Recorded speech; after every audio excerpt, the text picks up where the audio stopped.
करेल विधानसभा का उपचुनाव हो रहा है और अगर आंकड़ों की बात करें तो पिछली बार की अपेक्षा इस बार क्या सोचते हैं वोटर और उनको लेकर क्या प्रतिक्रिया रही, तो जिसको लेकर पत्रकारों ने तमाम लोगों से संपर्क किया और तमाम सभाएं देखी। पूरा माहौल देखा आपने, पूरे चुनाव में सभाएं भी देखी, नुक्कड़ सभाएं भी, जनसंपर्क भी देखे। लोगों ने क्या कहा वो भी अलग अलग राय रही।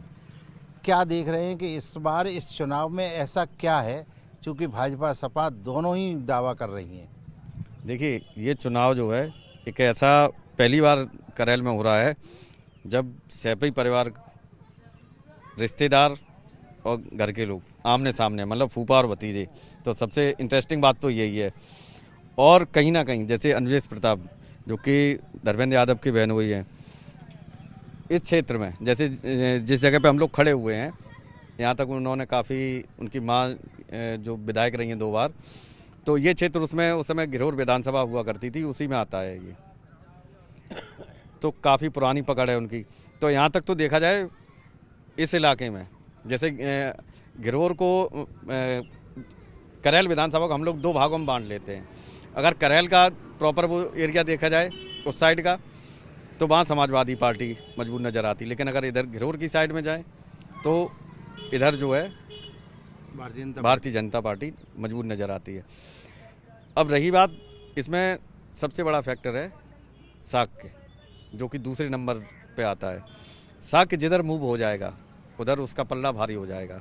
हालांकि इस इलेक्शन में एक चीज़ सबसे बड़ी है कि अगर अनुजेश प्रताप यादव वर्ग में अगर सेंधमारी करने में कामयाब होते हैं तो मजबूत स्थिति में दिखाई देंगे। नहीं तो बात जैसे तमाम लोगों से कि यादव तमाम ऐसे लोग मिले कि हाँ देंगे, लेकिन कहीं ऐसा ना हो कह कुछ रहे हैं और निकले कुछ। हाँ, बाद में बता तो उस समय परिणाम चौंकाने वाले जरूर होंगे। बिल्कुल, परिणाम ऐसा भी हो सकता है चौंकाने वाले आए हैं। लेकिन इस समय जो अगर जो बात की जाए तो नेट टू नेट जो दोनों ही पार्टियां अपना दावा कर रही हैं, बीजेपी बहुत मजबूत दावा कर रही है चूँकि, लेकिन वोट बैंक तो समाजवादी पार्टी के पास ज़्यादा है। अगर वो अपने दावे को मान लिया जाए, 1,30,000 से समथिंग वोट है उनका, उसके बाद मुस्लिम वोट है, तो कहीं ना कहीं, और टोटल वोट है 3,82,000, तो देखा जाए तो 50% से ऊपर तो उन्हीं के पास वोट बैंक है। तो उस वोट बैंक में कैसे सेन देखेंगे, क्या देखेंगे और किसका? जैसा कि अभी बड़े भाई ने बताया कि यहाँ पर जो है 2 प्रत्याशी यादव हैं और ये यादव बाहुल्य क्षेत्र है। और यहाँ पर ज़्यादातर बात की जाए तो समाजवादी की, तो समाजवादी का गढ़ ये भी माना गया है, क्योंकि घिरोर में भी जितना यादव है उतना यादव जो है करेल में भी है, क्योंकि तहसील 2 है और विधानसभा 1 है। और अगर जो बात करें घिरोर तहसील की, तो घिरोर तहसील में अनुजेश प्रताप की पकड़ अच्छी है, क्योंकि पुराने एक राजा माने जाते हैं ये बारौल के, और उनकी माँ विधायक भी रही हैं और उनका इधर वर्चस्व है। वो अलग बात है, प्रत्याशी की आदतें क्या है, क्या सोचते हैं लोग, वो तो अलग बात है, लेकिन कुछ प्रभाव तो पड़ता है। अगर जो बात करें समाजवादी पार्टी की, तो तेज प्रताप यादव जो है पूर्व सांसद भी रह चुके हैं और प्रतिनिधि भी रहे हैं, चाहे यहाँ सांसद कोई भी रहा हो, लेकिन जो ना प्रतिनिधि नेताजी हाँ हाँ नहीं, और यहीं से सांसद रहे। हाँ, तो वो उन्होंने सारा काम देखा, जनता से जुड़े हैं, पहले से भी जुड़े रहे हैं और जनता के बीच हमेशा जाते हैं, दुख सुख में अक्सर कर उन्हें जाते आते देखा गया है।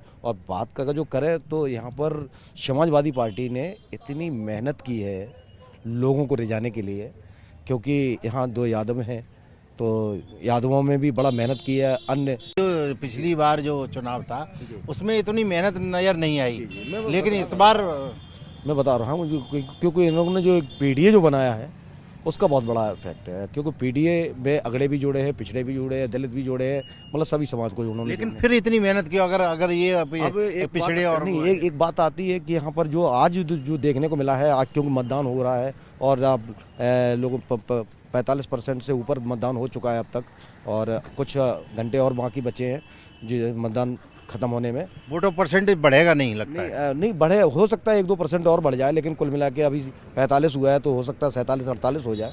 तो इसमें तो यादवों का डिवाइड कर दीजिए आप, लेकिन जो समाजवादी पार्टी ने जो शक किया और मुसलमानों के साथ में जो जा के कॉमिंग की है, तो वो निर्णायक वोट होगा, यानी कि दलित समाज भी होगा इसमें, और मुस्लिम समाज और साकी समाज, ये अगर जो जिधर भटक गए यानी कि जिधर चले गए वो आगे बढ़ेगा। क्योंकि चुनाव बड़ा इंटरेस्टिंग है, एक तरफ फूफा है, दूसरी तरफ भतीजा है। दोनों के रिश्तों से क्या मतलब असर पड़ेगा लोगों पे, क्या रिझा पाएंगे नहीं, क्या क्या देखने को लग रहा है आपको? देखिए, रिश्ते अपनी जगह हैं और लोग जो हैं मतदान करते हैं अपना विवेक से। तो अब ये मतदान का जो असर है वो भाजपा सत्ताधारी पार्टी है, सत्ता में है, और भाजपा ने जो भी असर डाला है यहाँ की जनता पर, उसके आधार पर भाजपा को वोट मिलेगा। और समाजवादी पार्टी चूँकि अपोजिशन में है और उनका गढ़ है, तो संभवतः उनको वोट ज़्यादा मिलेगा। और उम्मीद है कि भाजपा से बाजी समाजवादी पार्टी मार सकती है। अच्छा, एक खास बात कि जब चुनाव होता है, जो मुद्दे होते हैं, जो बेसिक मुद्दे हैं यहाँ के, चाहे सड़क हो, चाहे पानी हो, चाहे बिजली हो, चाहे अन्य समस्याएं हो, किसानों की हो, खाद पानी बिजली, ये सब चीज़ें किसानों की, क्या उन मुद्दों पे इस बार कोई चर्चा देखी गई चुनाव में? देखिए, इन मुद्दों पर छोटी छोटी बातें हैं, इन पे तो चर्चाएं होती रहती हैं, लेकिन अगर देखा जाए तो मैनपुरी का सबसे बड़ा जो मुद्दा है वो एक यहाँ उद्योग का है।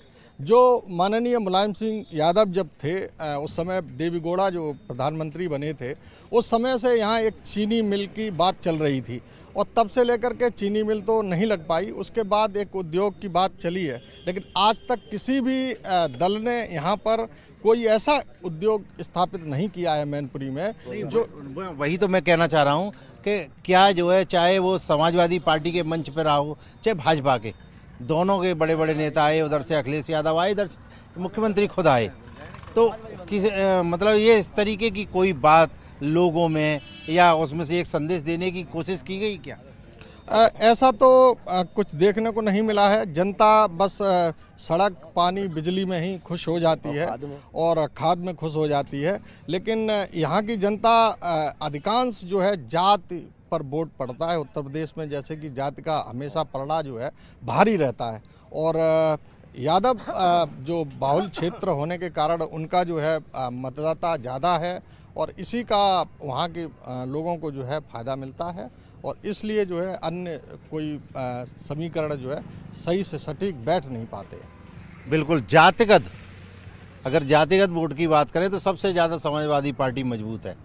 क्या लगता है कि इन जातिगत में इसमें कैसे बीजेपी ने सेंध लगा पाएगी? बात करें तो सबसे बड़ी बात है, दोनों ही प्रत्याशी यादव हैं और दोनों ही आपस में रिश्तेदार हैं, तो सबसे बड़ी बात है यादव जो 1.5 लाख यादव वोटर्स है, उसमें कहीं ना कहीं बबलू, जो अनिलेश प्रताप यादव है, उनको बबलू कहते हैं, वो कहीं ना कहीं सेंधमारी जरूर करेंगे यादवों में। जब यादवों में सेंधमारी करेंगे तो कोर वोटर कहा जाता है साकी को, बीजेपी का, तो उनको उससे भी लाभ मिलेगा। तो ऐसा नहीं है कि लड़ाई एक तरफा है, कहीं ना कहीं भारतीय जनता पार्टी भी अपनी सही स्थिति में है इस समय, लेकिन बहुत ज़्यादा सही स्थिति नहीं है। लगभग ऐसा कह सकते हैं आप 35-65 का रेशियो कह सकते हैं, या 40-60 का रेशियो कह सकते हैं। भारतीय जनता पार्टी भी अपनी जगह ठीक चल रही है अभी भी। अच्छा, भारतीय जनता पार्टी ने ज़बरदस्त मेहनत की और उधर समाजवादी पार्टी ने भी की। समाजवादी पार्टी कह रही है कि इनको कोई जो है मिलता नहीं है, इन्होंने हमारे रिश्तेदार को लाके खड़ा कर दिया, लेकिन रिश्तेदारी से इनको कितना फ़ायदा बीजेपी को होगा, या यहाँ पर किसी मतलब अन्य जात के उसकी थी कैंडिडेट, अगर वो उतारा जाता तो वो मजबूत होता? देखिए, ऐसा तो कहना पॉसिबल नहीं है कि ऐसा नहीं। 2002 में यहाँ से बीजेपी की सीट निकली थी, उसके बाद लगातार समाजवादी पार्टी का खेमे में ही रही थी, मतलब गढ़ हो गया, तो उनका लगातार कहीं ना कहीं समाजवादी पार्टी के लिए सुरक्षित सीट मानी जाती थी। लेकिन इस बार जो प्रत्याशी उतरे अनुजेश प्रताप यादव, वो कहीं ना कहीं सैपी परिवार के रिश्तेदार हैं और घरोर में उनका अच्छा खासा वर्चस्व है। और बात की जाए यादव मतदाताओं की, तो यादव मतदाता सबसे ज़्यादा हैं, तो एक तरफा यादव वोट जाता है, क्योंकि जाति फैक्टर काम करता था, तो यादव मतदाता सबसे ज़्यादा जाता था। फिर यादव मतदाता जाने के बाद एक तरफा जीत होती थी समाजवादी पार्टी की, और अदर कास्ट भी जाती थी। यादव के साथ साथ अदर कास्ट का भी वोट समाजवादी पार्टी को हर कास्ट का जाता था। लेकिन इस बार ये बीजेपी प्रत्याशी कितना यादवों में के वोटों में सेंधमारी कर पाते हैं, क्योंकि ये भी पुराना इनका राजनीतिक इतिहास रहा है। इनकी माँ है वो विधायक समाजवादी पार्टी से ही रही हैं और घिरोर में ही इनका अच्छा खासा वर्चस्व तो करैल विधानसभा में कस्बा घिरोर पड़ता है, जो कई यादवों के गांव ऐसे हैं जो कहीं ना कहीं अनुजेश यादव को वोट कर रहे हैं और कह रहे हैं कि हम पार्टी को नहीं, हम सिर्फ अपने व्यक्तिगत व्यवहार पे कर रहे हैं, जो समाजवादी पार्टी के कट्टर सपोर्टर कहे जाते थे।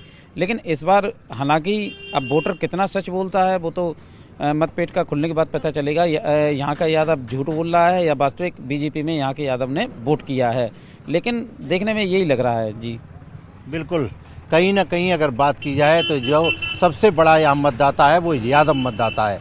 लेकिन वहीं दूसरी तरफ जो अंजेश प्रताप यादव हैं, उनकी मां विधायक रह चुकी हैं समाजवादी पार्टी से और इस परिवार की बेहद करीबी मानी जाती थी। हालांकि बाद में रिश्तेदारी हो गई और अब दोनों रिश्तेदार फूफा और भतीजा चुनाव मैदान में हैं। लेकिन ये वक्त बताएगा कि आखिर कौन विजयी हुआ। लेकिन दोनों पार्टियां अपनी अपनी ताकत पूरी लगाए हुए हैं। साथ ही समाजवादी पार्टी अपने कोर वोटर पर, जो उनका मूल वोटर है, उसको लेकर दाव लगाया है और दावा भी कर रही हैं कि एक बड़ी जीत हमारी होगी। लेकिन ये चुनाव जिस दिन वोट खुलेंगे उसी दिन पता चल पाएगा कि जीत आखिर किसकी हुई। देवेंद्र चौहान, न्यूज़ 18, मैनपुरी।